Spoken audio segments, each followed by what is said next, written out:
जिन लोगों ने ये किया है वो दुनिया में भी खसारे में है और आखिरत में भी। इसलिए नहीं कि उन्होंने किसी जमात के खिलाफ या किसी फ़र्द के खिलाफ नारे लगाए, इसलिए कि उन्होंने मस्जिद नबवी और रोज़ा-ए अतहर के तक़द्दुस का ख्याल नहीं रखा है।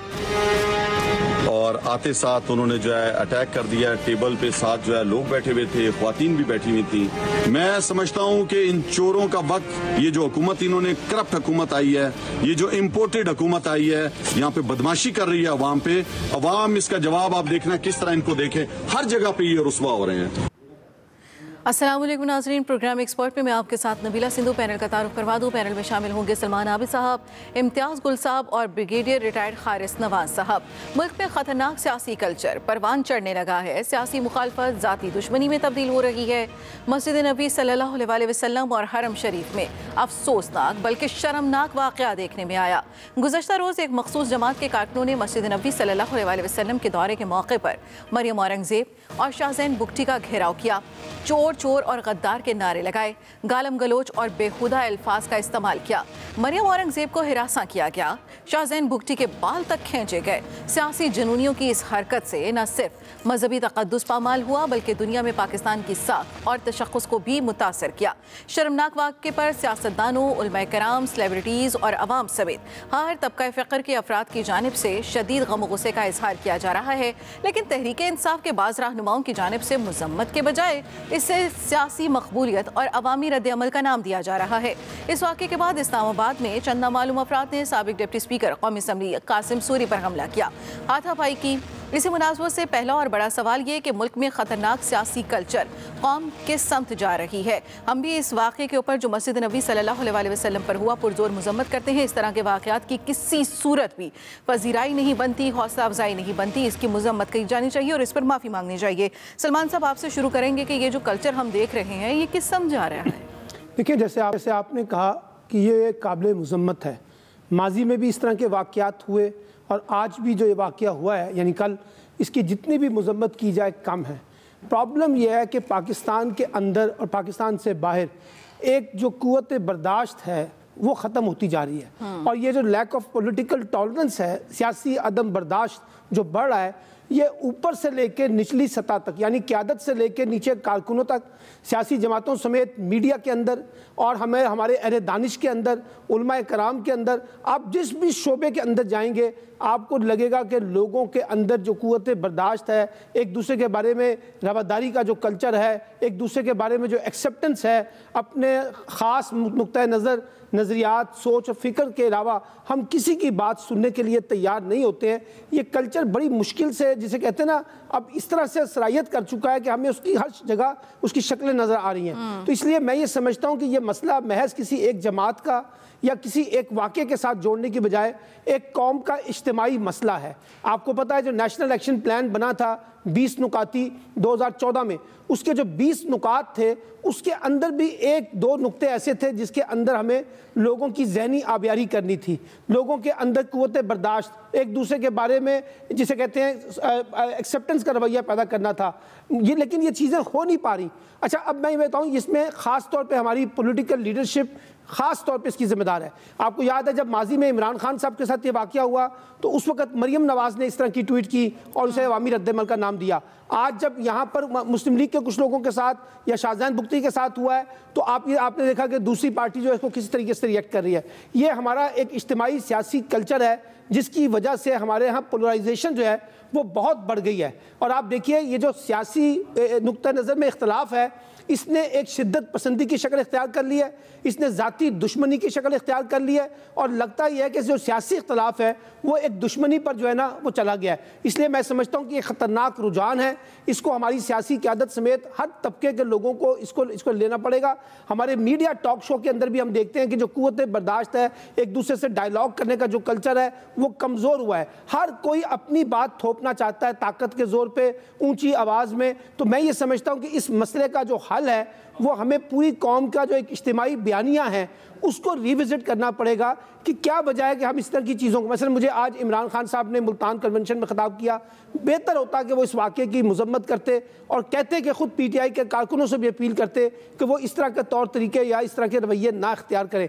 लेकिन मैंने जैसे कहा कि हमारी सियासी क़यादत से लेकर नीचे तक इस तरह की चीज़ें हैं। अब इसका जस्टिफिकेशन नोट आप जो भी मर्जी दे दें, लोग कहें जी रद्द अमल है, लोग इस तरह से सोचते हैं, जो भी है, लेकिन जो पॉलिटिकल पार्टीज़ हैं उनको अपने इज्तिमाई फोरम से इसकी मजम्मत करनी चाहिए और हर शोबे के जो लोग हैं उसकी मजम्मत करें। इंडिविजुअल एक्ट जिसने भी किया है उसके खिलाफ उसकी सरकोबी होनी चाहिए। लेकिन अगर हम उसको इफ एंड बट के साथ डील करेंगे तो फिर एक सतह पे हम उसको प्रमोट ही कर रहे हैं, उसको जस्टिफाई कर रहे हैं और ये खतरनाक रुझान है। मैं आपको बताऊं, अब 2023 के इलेक्शन में जाना है, अगर हम इस पोलराइजेशन के तहत जिस तरह से आज पोलराइजेशन हुई है, जिसमें हम गद्दारी के सर्टिफिकेट भी बांट रहे हैं, मुल्क दुश्मनी के सर्टिफिकेट भी बांट रहे हैं, मजहब के हवाले से भी चैलेंज कर रहे हैं, तो अब मजहब कार्ड भी खेल रहे हैं मुख्तलिफ लोग जो हैं, तो ये ज़्यादा खतरनाक होगा 2023 के इंतखाब में, जहाँ जो सियासी जमातें हैं उनके लिए, उनके कैंडिडेट के लिए मुश्किल पेश आएगी इंतखाबी मुहिम को चलाने में, जहाँ लोग जो हैं वो रिएक्ट कर सकते हैं नेगेटिव तरीके से। तो मैं ये समझता हूँ अभी भी मौका है हम इसके बारे में एक कोड ऑफ कंडक्ट जो है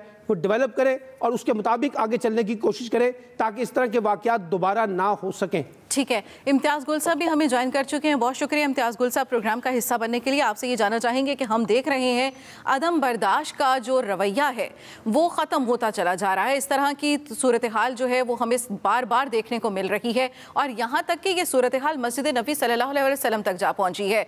इसे कुछ लोग डिनाई कर रहे हैं, कुछ कह रहे हैं अवामी रद्द अमल है। क्या इस तरह के रवैये हमारी कौम को ज़ेब देते हैं? देखिए, मेरे ख्याल है तमाम क़यादत, बल्कि अक्सर जो हमारे सियासी रहनुमा हैं वो इसमें अब शामिल हो चुके हैं। अब उसमें होता यह है कि अगर कोई एक साइड गलती पे है तो उसका ये मतलब नहीं होता कि आप उसका जवाब गलती से दें। एक ने अगर बेवकूफ़ी की है तो दूसरा उस बेवकूफ़ी से उसका जवाब दे। कासिम खान सूरी साहब का जो डिप्टी स्पीकर है, उनके साथ जो इस्लामाबाद के कौसार मार्केट में हुआ, वो आप सब ने देखा कि किस तरह लोग उनके ऊपर हमलावर हो गए। अब जो लोग भी थे, लेकिन इस तरह जाके हमलावर होना एक शख्स के, एक साबका deputy speaker member of parliament के खिलाफ, ये किसी तरीके से आप इसको माफ़ नहीं कर सकते। फिर इसके साथ साथ मान लिया कि मस्जिद नबी में जो हुआ वो ठीक नहीं था, नहीं होना चाहिए था, वो मैं समझता हूँ काबिल मजम्मत है, उस जगह की का तकद्दुस है, वहाँ पे ये नाराबाजी नहीं होनी चाहिए।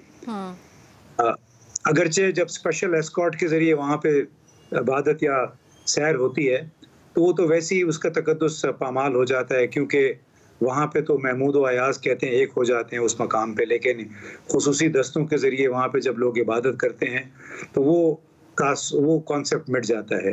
फिर उसके साथ आपने लाहौर ही में देखा होगा, आज प्रेस क्लब में साद रफ़ीक साहब और सरदार या सादिक साहब ने एक प्रेस कॉन्फ्रेंस की है, उसमें उन्होंने, मैं हैरान हो गया कि इमरान खान के लिए और उनके जो चाहने वाले हैं उनके लिए तमाम अलकावात उन्होंने इस्तेमाल किए। इमरान खान के लिए ख़ास उन्होंने कहा कि वो इस दौर का अबू जहल है, वो फितना साज है, वो पाकिस्तान को तकसीम करने वाला, तशद्दुद पर उकसाने वाला, और उसने मरियम नवाज ने तो गुज़श्ता रोज़ को ये कह दिया कि जी बनी बगाला के भूत।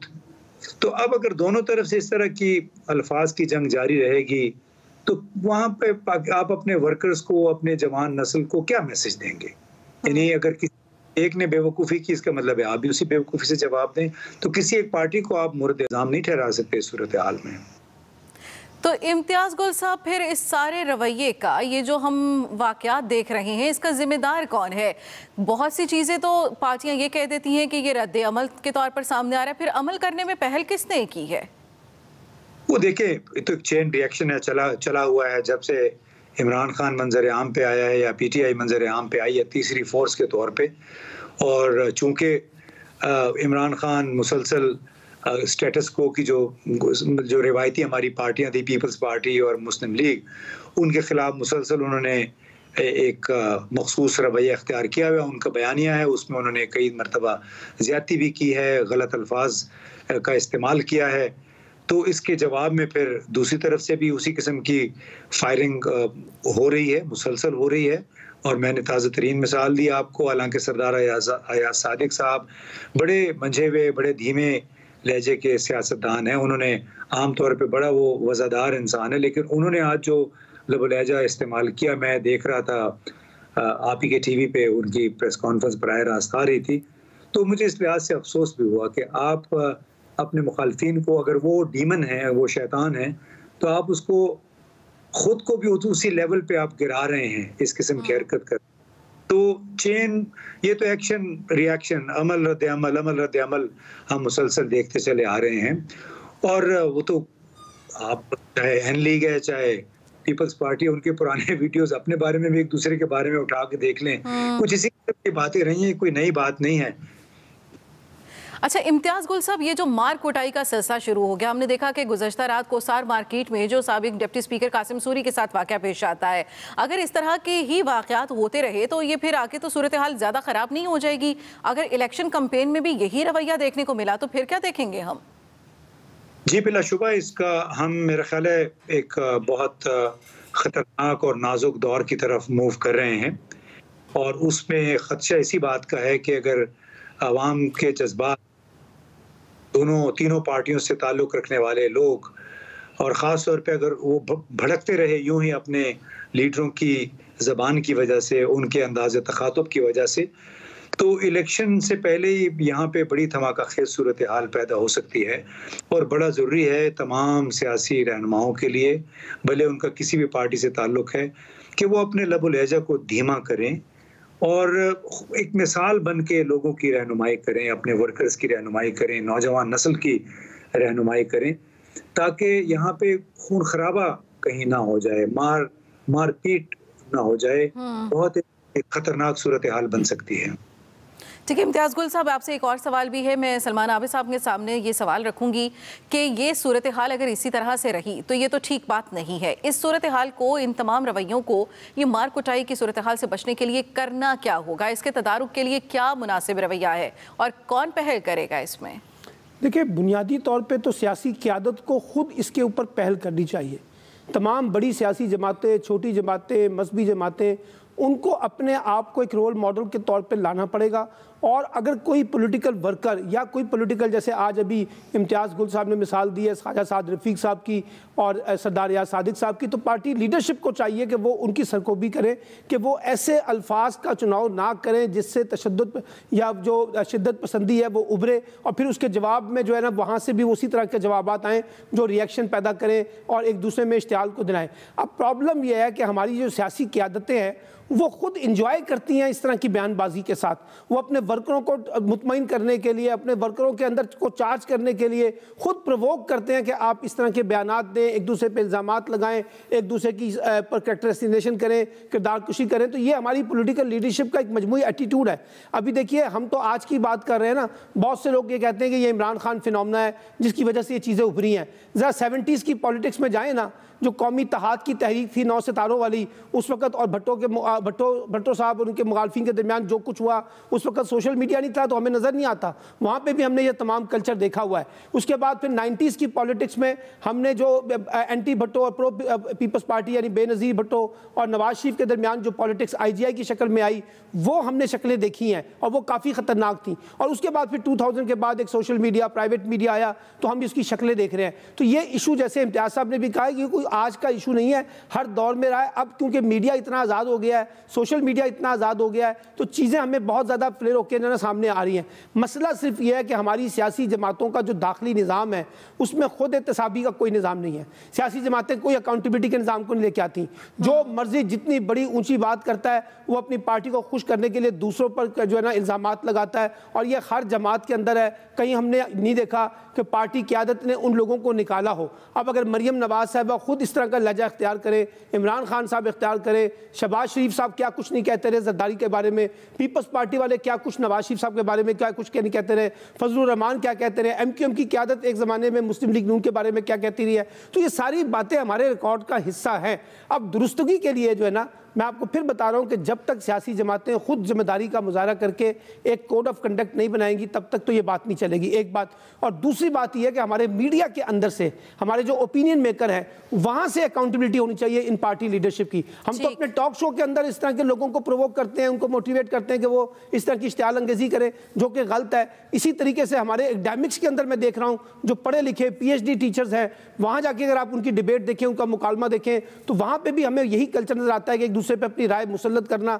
तो ये एक कौम का इज्तिमाई मसला है, इसको किसी सियासी जमात के साथ या सिर्फ सियासत के साथ जोड़ने की बजाय हमें मजमूई तनाजुर में देखना होगा कि इसको कैसे डील करना है, और इसके लिए एक बाकायदा एक्शन प्लान हो, उसका फॉलोअप हो। सियासत जरूर करनी चाहिए, सियासत करें, सबका हक है, लेकिन सियासत में मजहब को ना लेकर आए। ब्रेक लेंगे, ब्रेक के बाद आगे बढ़ेंगे, साथ रहिएगा।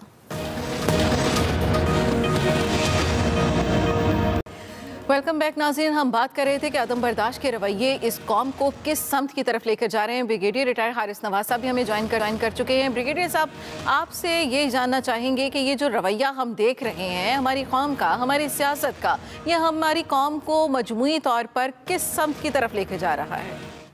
देखें नबीला, ये एक बहुत ही एक अच्छा ट्रेंड नहीं है, इसलिए कि इससे जो है वो एक इनटॉलरेंस होती है सोसाइटी के अंदर लोगों में, और एक दूसरे के इंतशार फैलाना ये बहुत ही नामुनासिब बात है।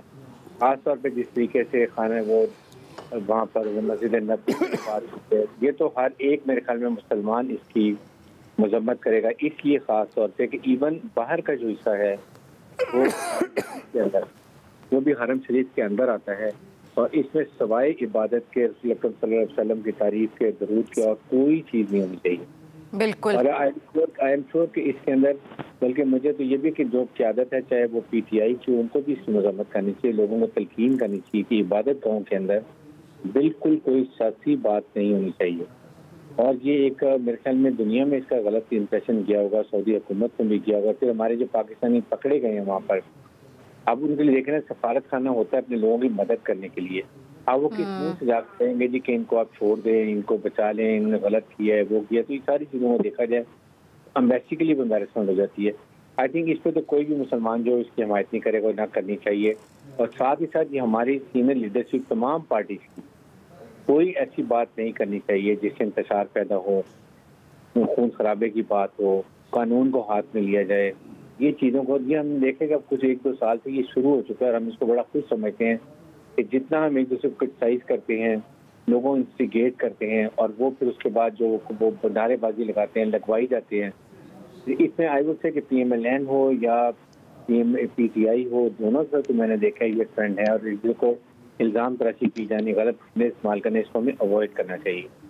और इसके लिए हमें तमाम लीडरशिप को सियासत को सियासत से डील करना चाहिए। और सियासत में बड़ा एहतराम है, आप सियासी इख्तलाफ शुरू कर सकते हैं, लेकिन अब लड़ नहीं सकते हैं। You can't fight your point of view, you should give logic, अपना नक्शा नज़र बताएं, अपना मैनिफेस्टो बताएं, आप क्या आवाम के लिए करना चाहते हैं, क्या नई को चीज़ करना चाहते हैं, वो बताएं ताकि आवाम कन्विंस और आपको अपने मैंडेट में लेकर आए। जब इलेक्शन हो तो वो कन्विंस हो कि ये सर्टन पॉलिटिकल पार्टी जो ये हमारे जो हकूक़ है उनका ख्याल रखेंगे। और फिर सेकंड ये कि आपकी लेजिस्लेशन आवाम अपने नुमाइंदे असेंबली में क्यों लेकर आती है, वो अपने नुमाइंदों को लेकर आते हैं कि उनके लिए वहाँ अच्छे काम हो, उनके लिए कानून साजी हो, उनकी तालीम का कोई मसला वो हल हो, उनके लिए जो हेल्थ की प्रॉब्लम है वो हो, जॉब अपॉर्चुनिटीज की हो, इलेक्टोरल रिफॉर्म्स की बात करें, मदरसा रिफॉर्म्स की बात करें, पुलिस रिफॉर्म्स की बात करें, ओवरऑल जो है टेररिज्म की बात की जाए, ये हेल्दी एक्टिविटी जो बात करनी चाहिए, बजाय इसके कि हमने एक जो रवैया तैयार कर ली, ये बहुत ज़रूरी है इसको हम चेंज किया जरा। स्ट्रांगली फील कि इसमें हमारी असेंबलीज का के नुमाइंदों का भी हाल होना चाहिए, उनको भी ख्याल करना चाहिए, सीनियर लीडरशिप का ख्याल होना चाहिए। और बल्कि यहाँ तक मैं तो कहूँगा अभी हुकूमत को चाहिए कि वो तमाम पार्टीज को इंक्लूडिंग PTI के सीनियर लीडरशिप को ज़रूर बुलाएं, एक दफ़ा इन्वाइट तो करें कि आए बैठें, मैच मिल के कोई ना कोई हाल रिफॉर्म्स करनी है, आपने नैब के कोई रिफॉर्म बेहतर करने हैं। देखें, नैब के बजाय ख़त्म करने के उसको इम्प्रूव करना चाहिए, जो भी जहाँ गलती है उसको बेहतर करें, रिफॉर्म करें, गलतियाँ करें वो बेहतर कर, लेकिन ये नहीं कि हमें किसी चीज़ को ख़त्म कर देना चाहिए। तो ये मेरे ख्याल में कोई हर्ज नहीं, इनिशिएटिव हुकूमत के पास होता है, असम्बली को भी जाके बात करें, वैसे भी बुला लें। इस वक्त जो हालात मुल्क के जा रहे हैं, धमाका हुआ है यूनिवर्सिटी में, इसको आगे कैसे लेके चलना है, नेशनल एक्शन प्लान पे कैसे अमल करना है, नेक्टा को कैसे फाल बनाना है, इसमें सबके मशवरे से करना चाहिए। I think it is very important. I hope कि बहुत जल्दी हम सुनेंगे कहीं ना कहीं बैठ के मुज़ाकरात हो रहे हैं। ठीक है इम्तियाज़ गुल साहब, हम ये बात तो कर ही रहे हैं कि मुक़द्दस मकामात का जो तक़द्दुस है उसे पामाल नहीं होना चाहिए। इसके साथ साथ अगर हम सिर्फ ये एक छोटी सी चीज़ भी देख लें कि इंसान की भी तौहीन नहीं होनी चाहिए, कौन क्या है क्या नहीं है इसका सर्टिफिकेट आप नहीं दे सकते। तो जिस तरह के वाक़यात हम देख रहे हैं कि पहले उधर मैरियट होटल में आया सामने, फिर ये कोसार मार्केट में सामने आया, इस तरह से तो ये वाक़यात बढ़ते ही चले जाते रहेंगे। इख्तिलाफ़ राय का एहतराम करना सब पे लाजिम है। जी बिल्कुल, इख्तिलाफ राय का एहतराम करना चाहिए। हर एक को अपनी अपनी राय की आज़ादी है और जो ये हुल्लड़बाजी, लोगों पे हमले, नाजेबा अल्फाज का इस्तेमाल चाहे किसी की तरफ से भी हो, वो बिल्कुल नामुनासिब है, क्योंकि इससे माशरती रवैये मनफी अंदाज में मुतासर होते हैं। ख़ास तौर पे नौजवान इससे गलत मतलब, गलत तासुर लेते हैं और उससे माशरे के अंदर काफ़ी नाहमवारी पैदा हो सकती है, जज्बात मुश्तइल हो सकते हैं। इसलिए तमाम बड़े रहनुमाओं पे ये लाजिम है कि वो अब एहतियात का दामन वो ना छोड़े। और ठीक है, आप बातचीत करें, दूसरों पे तनकीद करें, लेकिन उसके लिए ये जो एडजेक्टिव्स का इस्तेमाल है, चाहे वो इमरान खान साहब कर रहे हैं, चाहे दूसरी जमातों के लोग हैं, वो बिल्कुल नहीं करना चाहिए। भले आपको किसी से बड़ी नफरत हो, किसी को आप नहीं चाहते हैं, लेकिन पब्लिक में इस तरह के गलत अल्फाज का चुनाव और इस्तेमाल मैं समझता हूँ नामुनासिब है और ये नौजवानों के लिए अच्छा नहीं है। और ख़ास तौर पे अगर हम इलेक्शन ईयर में हैं, उसके दौरान इसके नताइज अच्छे नहीं होंगे, क्योंकि लोग बड़ी छोटी छोटी बातों पे फिर भड़क जाते हैं और जब भड़क जाते हैं तो उसका नुकसान सभी को होता है। तो सलमान आबिद साहब, इस तरह के रवैयों से हम अपनी नौजवान नस्ल को क्या सिखा रहे हैं? मेरा ख्याल है नौजवान नस्ल को हम यही सिखा रहे हैं जो रिएक्शन हमें नज़र आ रहा है, और ख़ास तौर पे सोशल मीडिया के अंदर ज़्यादा यूज़र भी नौजवान हैं, तो आप उनका रिएक्शन देख सकते हैं। हमारे यहाँ मजहबी जमातों के जो नौजवान कारकुन हैं, सियासी जमातों के जो नौजवान कारकुन हैं, उनको हम यही मैसेज दे रहे हैं कि अपने मुखालफिन को आपने किस तरह से लताड़ना है, अपने मुखालफिन को आपने कैसे टारगेट करना है, और सिर्फ अपना सच बताते हैं। कहते हैं कि जो हमारा सच है ये मुकम्मल सच है और बाकियों का मुकम्मल जो है ना वो झूठ पे मबनी बयानियाँ हैं। अच्छा, फिर हम साथ साथ जो है इख्तलाफात को दुश्मनी में बदल कर उनको बताते हैं और उनको कहते हैं कि ये तो पाकिस्तान के दुश्मन हैं, गद्दार हैं, इस तरह के। और ये सब जमातों ने एक दूसरे को माजी में वतन अपना जिसे गद्दार भी करार दिया है, फिर उनको मुल्क दोस्त भी करार दे दिया है। ये मिसालें हमारे पास मौजूद है, मुझे नाम लेने की ज़रूरत नहीं है।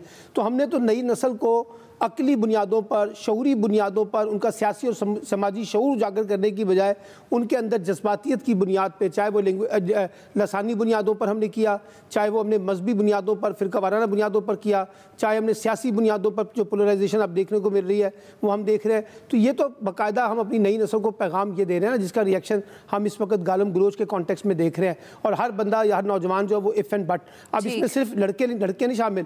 अगर आप सोशल मीडिया के ट्रेंड्स को देखें तो आपको बहुत सारी फीमेल्स जो हैं उनका भी जो कंटेंट है उसके अंदर काफी एग्रेशन नजर आता है। अपने लीडर की सपोर्ट करते हुए वो रेड लाइन को क्रॉस कर जाते हैं, दूसरे लीडर को क्रिटिसाइज करते हुए वो उसको क्रॉस कर जाते हैं। एक बड़ी बात जो खास तौर पे हमारे नौजवान नस्ल में हमें समझ जानी पड़ेगी अपने तालीमी निज़ाम के जरिए, वो है तनकीद और तज़हीक का फ़र्क। देखिए, क्रिटिसिज्म जो है ना उसकी गुंजाइश हमेशा रहती है। ये एक डेमोक्रेटिक कल्चर है, डेमोक्रेसी के अंदर इसकी बड़ी गुंजाइश है कि आप अपने दूसरे पॉइंट ऑफ व्यू को जो है ना उसको क्रिटिसाइज करें। लेकिन ये इजाज़त आपको किसी ने नहीं दी कि आप तनकीद के नाम पे तज़हीक करें, किरदार कुशी करें, इशूज़ की बजाय ज़ातियात के ऊपर आ जाएं, उनके घरों तक जाकर उस पर गुफ्तगू करना शुरू कर दें। तो मुझे लगता है कि ये जो सारी चीज़ें हैं जो हम नई नस्ल को जब कहते हैं ना क्या दे रहे हैं, तो यही दे रहे हैं जो आज हम पाकिस्तान में नई नस्ल के कॉन्टेक्स्ट में देख रहे हैं। और ये बड़ा सीरियस खतरनाक रुझान है जो पाकिस्तान की, लेकिन वो तनकीद के लिए होनी चाहिए, ना कि तज़हीक के लिए होनी चाहिए। ब्रेक लेंगे, ब्रेक के बाद दोबारा हाजिर होंगे, साथ रहिएगा।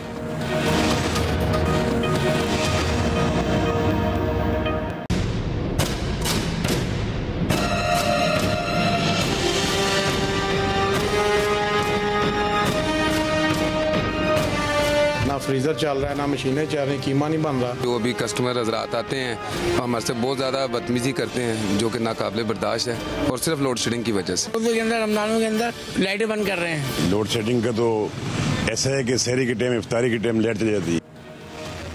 गर्मी की शिद्दत बढ़ते ही लोड शेडिंग का जिन बेकाबू हो गया और बिजली का शॉर्टफॉल 9000 मेगावाट तक पहुंच गया है। बड़े शहरों में 12 घंटे जबकि दही इलाकों में 18 घंटों की लोड शेडिंग हो रही है, जिसने हर शहरी को परेशान करके रख दिया है।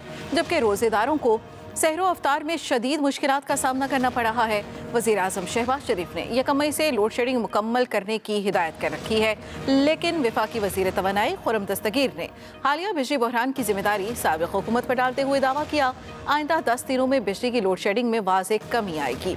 साबिक़ वज़ीर तवानाई हमाद अज़हर ने हुकूमत पर तनकीद करते हुए इल्ज़ाम लगाया इम्पोर्टेड हुकूमत के गलत फैसले लोड शेडिंग का बायस बने हैं। इसी हवाले से हम सवाल रखेंगे कि बिजली का शॉर्टफॉल हर बहरान की जिम्मेदार साबिक़ हुकूमतें ही क्यों होती हैं, लेकिन उससे पहले हम मुख्तलिफ शहरों की सूरत हाल क्या है वो जान लेंगे। सबसे पहले हम रुख करेंगे लाहौर का, जहाँ से हमें रिपोर्ट करेंगे हमारे नुमाइंदे आमिर नवीद चौधरी। आमिर, बताइएगा कि लाहौर में इस वक्त लोड शेडिंग की सूरत हाल क्या है? जी बिल्कुल, मुल्क के दीगर शहरों की तरह लाहौर में भी लोड शेडिंग की बड़ी जो है भयानक सूरत हाल है। रोज़े के साथ एक तो गर्मी की शिद्दत में इजाफा हुआ है, दूसरा रोज़ेदारों को है कि मुश्किलात में बिजली के तातुल ने एक जो है मुश्किल पैदा कर दिया। लाहौर में जो लेस्को को इस वक्त है जो 3500 मेगावाट 3500 मेगावाट का कोटा मिल रहा है, लेकिन जो लेस्को रीजन में बिजली की डिमांड है वो 4700 मेगावाट से ज़्यादा है। आज लेस्को का जो शॉर्टफॉल है वो 1000 मेगावाट से ज़्यादा है और लेस्को के शहरी इलाकों में 7 से 8 घंटे और देही इलाकों में 910 घंटे तक की लोड शेडिंग हो रही है।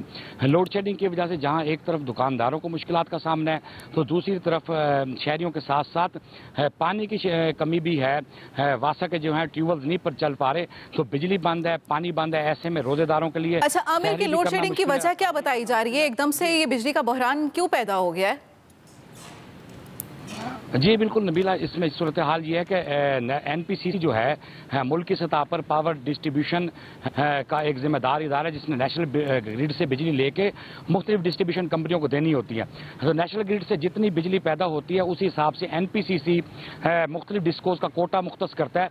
लेस्को जो है मुल्क की एक बड़ी डिस्ट्रीब्यूशन कंपनी है और 25% मुल्क की जनरेशन का लेस्को कंज्यूम करती है, इस्तेमाल करती है। लेस्को के जो कंज्यूमर बेस है वो 5 मिलियन से ज़्यादा है और लेस्को 25% रेवेन्यू भी देती है नेशनल गवर्नमेंट ऑफ पाकिस्तान को। लेकिन एनपीसीसी के पास जब जनरेशन कम होती है तो वो मुख्तलिफ डिस्कोज का कोटा कम कर देते हैं। जिस तरह लेस्को की डिमांड आज 4500 मेगावाट से ज़्यादा थी, लेकिन इसे 3500 मेगावाट दी जा रही है। इसी तरह दीगर डिस्ट्रीब्यूशन कंपनियों में भी उन्हें कोटे से कम दी जा रही है बिजली। जब मुल्क की इस वक्त जो डिमांड है मुल्क की सतह पर वो 24000 मेगावाट से ज़्यादा है, जबकि जनरेशन जो है 16 से 17000 मेगावाट के दरमियान है। ज़राए का इस हवाले से कहना है कि मिनिस्ट्री ऑफ पावर जो है इस हवाले से अदाद शुमार भी गलत मीडिया को बता रही है, वो भी डाटा गलत शेयर किया जा रहा है, डाटा भी ठीक नहीं है। तो जनरेशन इससे भी कम है, जिसकी वजह यह है कि जिन डिस्कोज में कहा जा रहा है कि 5-6 घंटे की लोड शेडिंग है, वहाँ 8 से 10 घंटे और 12 घंटे तक बिजली बंद है। सहरी और अफ्तारी के दौरान बिजली ना बंद करने के दावे किए गए, लेकिन सहर और अफ्तार के दौरान भी लोड शेडिंग रोजेदारों को शदीद मुश्किलात का सामना करना पड़ रहा है। जी हम जैगम की तरफ जाएंगे। जैगम, सूबाई दारुल हुकूमत में तो इंतहाई जो सूरत हाल है वो ख़राब है, वफाकी दारुल हुकूमत के शहरियों को भी इसी तरह की परेशानी का सामना है? बिल्कुल, वफाकी दारुल हुकूमत के जो शहरी हैं उनको भी यही बिजली के जो अजाब है वो झेलना पड़ रहा है। और आइस्को को इस वक्त तकरीबन 700 मेगावाट जो है वो बिजली की कमी है, जिसकी वजह से वो शहरी इलाकों में 4 से 6 घंटे और जो दही इलाका जाता है जिसमें दीगर रीजन है अटक, जेलम और आज़ाद कश्मीर, उनमें 8 से 10 घंटे की लोड शेडिंग जो है वो कर रहे हैं। और अगर नबीला हम बात करें मजमूई पैदावार की, तो मजमूई पैदावार इस वक्त मुल्क में 18400 मेगावाट है और जो इस वक्त जो तलब है जो पूरे मुल्क में बिजली की तलब है वो 27200 मेगावाट और इस तरह जो शॉर्टफॉल है वो 8500 से ज्यादा है। और जो सलाहियत अगर हम बात करें बाइफर्केशन करके कि उसमें अभी तक जो तमाम बिजली पैदा करने वाले जो कंपनीज हैं वो 36016 मेगावाट जो पैदा कर सकती हैं, लेकिन जो इस वक्त पानी से पन बिजली पैदा हो रही है वो 3500 मेगावाट हो रही है, थर्मल से 900 हो रही है और प्राइवेट जो पावर प्लांट्स हैं उनसे 14000 मेगावाट जो बिजली पैदा हो रही है। और ये जो आज पहली प्रेस कॉन्फ्रेंस भी की है खुर्रम दस्तगीर साहब जो कि वजीर अभी बने हैं, और उन्होंने कहा है कि ये जो टेक्निकल फॉल्ट हैं और इसके अलावा जो ईंधन की सप्लाई है इसकी वजह से ये बिजली का जो एक शॉर्टफॉल है वो पूरा नहीं हो रहा। और उन्होंने अपना जो डिजिट दिए हैं उसमें उन्होंने कहा है कि 5739 मेगावाट ऐसी बिजली है जो पैदा नहीं हो रही, क्योंकि जो ईंधन है जिसमें LNG है, फर्नेस ऑयल है, वो सप्लाई नहीं हो सका। और इसके अलावा उन्होंने कहा जो मुख्तलिफ पावर प्लांट्स हैं वो बंद पड़े हैं और मुख्तलिफ जो टेक्निकल फॉल्ट की वजह से मुख्तलिफ जो पावर प्लांट्स बिजली पैदा नहीं कर रहे। तो ये सूरत हाल क्यों पैदा हुई? ईंधन की सप्लाई क्यों नहीं हो सकी? पावर प्लांट्स क्यों बंद हो गए?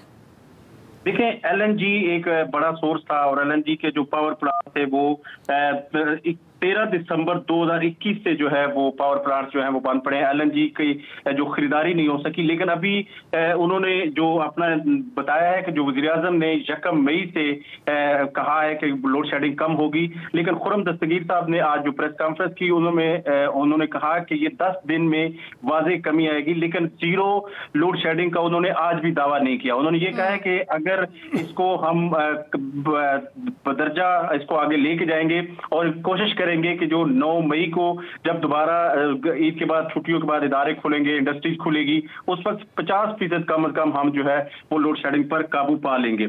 और इसमें जो उन्होंने कहा है कि एक बड़ी रकम भी दरकार होगी जो बिजली पैदा करने के लिए जो हुकूमत से इस वक्त मांगी है। उन्होंने कहा है कि 25 मई तक जो है 107 अरब रुपए दरकार होंगे ताकि बिजली की जो फर्नेस ऑयल LNG खरीदी जा सके, और जून में 85 अरब रुपए जो है वो दरकार होंगे, वो जब वज़ारत खजाना और वज़ीर-ए-आज़म से उन्होंने मांगे हैं। लेकिन नबीला, यहाँ पे मैं एक बात करना चाहूंगा कि ये सियासी जो अदम इस्तेहकाम रहा पिछला अरसा, उसमें LNG खरीदी नहीं जा सकी, उसमें मुख्तलिफ जो पावर प्लांट थे वो बंद थे, उनको टेक्निकल फॉल्ट हुए। लेकिन यहाँ पर जो हमारी ब्यूरोक्रेसी है वो इसमें बराबर की जिम्मेदार है कि उन्होंने जो अगर सरकारी जो सतह पर जो तमाम मामला थे वो देख सकते थे, ब्यूरोक्रेसी तब्दील नहीं हुई, लेकिन जो सियासी वजीर थे वो चेंज होते रहे, लेकिन जो ब्यूरोक्रेसी है वहीं पे वहीं रही। लेकिन उन्होंने इस हवाले से कोई अलार्मिंग सिचुएशन नहीं दी, क्योंकि जो ही गर्मी बढ़ी, तलब बढ़ी और बिजली की जो तलब बढ़ने के साथ लोड शेडिंग ऐसी शुरू हुई तमाम इलाका जात में, खासतौर पर जो हमारे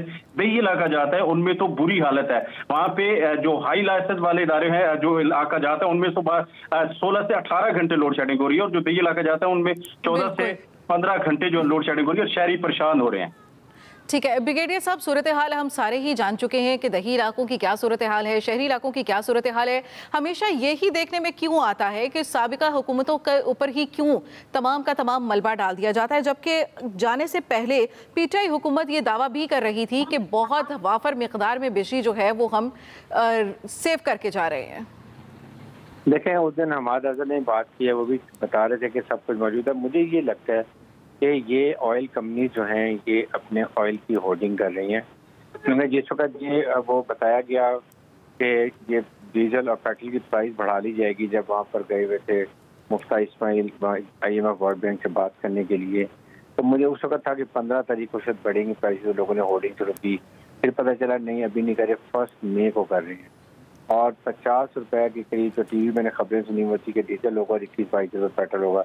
तो this could be one of the factor कि लोगों ने जो इवन पेट्रोल पंप और ऑयल कंपनीज ने अपना ये सारा संभाल के रखा हुआ है। और अगर वो 5 देखें, अगर 40 रुपए भी बढ़ता है तो 4 करोड़ रुपया जो है वो 1 लाख के ऊपर वो पैसे दे आने। जस्ट इमेजिन कि उनको मुल्क की किसी को परवाह नहीं है। और अभी मिनिस्टर भी पूरा जोर लगा रही है, 1 मई का कहा था, अभी 8-9 तारीख का कह रहे हैं। आवाम को सोचते हैं इंडस्ट्री का कितना नुकसान हो रहा है, ये एमरजेंसी बेसिस पे बंद करना पड़ेगा। और मेरे ख्याल में ये हुकूमत को पहले सोचना चाहिए था कि जब आएंगे तो क्या प्रॉब्लम हो सकती है। आपका ग्राफ ऊंचा जाएगा, ग्राफ नीचा जाएगा। PTA का अच्छा भला ग्राफ बिल्कुल नोज डाउन जा रहा था, अगर 4 महीने और रह जाते तो मेरे ख्याल में उनको वोट बैंक और डाउन बढ़ जाता। ये वजूहत है। हुकूमत को चाहिए कि तमाम की स्टॉकिंग करें, स्टॉक चेक करें ऑयल कंपनीज का, पेट्रोल पंप का, और देखें किसने होर्डिंग की हुई है। अगर वो भी रिलीज हो जाए तो काफी हद तक ये मसला हल हो जाए। ठीक है इम्तियाज गुल साहब, मौजूदा सूरत हाल का जिम्मेदार साबिक हुकूमत क्यों? ये देखिए जी, ना मौजूदा हुकूमत जिम्मेदार है ना साबिका हुकूमत जिम्मेदार है। इस तमाम क्राइसिस की जिम्मेदारी जो है वो हम उस पेचीदा निज़ाम पे डाली जा सकती है जो कि गुज़िश्ता 15-20 बरसों के दौरान डेवलप हुआ है। ऑयल एंड गैस इंडस्ट्रीज़ के मफादात की बरारी के लिए, उनके मफादात को तहफ़्फ़ुज़ करने के लिए। और ये लोग वजारतों में बैठे हुए हैं, इनके एजेंट्स और नुमाइंदे, और ऑयल एंड गैस रेगुलेटर, और इसमें कोई ये रॉकेट साइंस नहीं है। लेकिन चूंकि ऑयल मार्केटिंग कंपनीज के मफादात इनके साथ जुड़े हुए हैं, लिहाजा वो इस अंदाज में ख़रीदारी करते हैं या इस अंदाज में ख़रीदारी नहीं करते हैं कि जैसे हर कुछ अरसे के बाद एक बहरान पैदा होता है। मुझे याद है जब आसिफ अली जरदारी साहब सदर थे तो उस वक्त भी 450 अरब रुपए का गर्दिशी कर्जा इकट्ठा हो गया था और उसकी एकदम एक ही गो में वो पेमेंट कर दी गई थी। इसी तरह अब एक बार चूंकि हमारा फिर 2500 अरब गर्दिशी कर्जा इकट्ठा हुआ है, तो इसको अगर इसका हम निस्फ भी क्लियर करें या 1/4 भी क्लियर करें, वो भी 800-900 800 अरब रुपए